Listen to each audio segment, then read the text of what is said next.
To make an I-cord, you can use double pointed needles. If you don't have double pointed needles and you just have your circular needle set, I'm gonna show you how to use your circular needles, okay? So you can still follow along if you're using double pointed needles. Okay, all I did is I cast it on 3, and then you're going to slide your stitches over to your other side, okay? And then you are going to just knit across.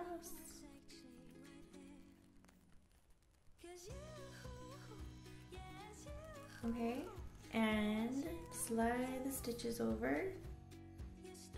And you see how our yarn is on the other side, just like before our first row, same thing. And then we knit. Okay.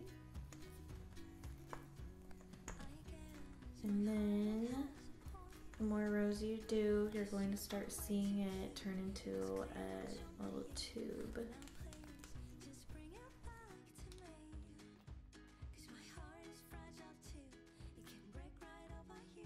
So just keep on sliding back and forth. Do not turn your work at all. We're just sliding, all right?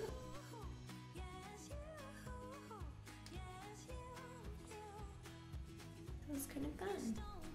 And that's what it'll look like. I knitted around 64 rows, maybe like 10 inches long. So I just finished my last row. My yarn is still on the left side, and then we're going to bind off. So knit 2.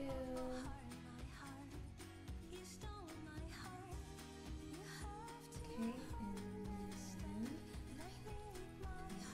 last stitch. Bring your first stitch over, second off. And then we pull this out enough to sew it on to our hat. Cut, pull the remainder out. There we go.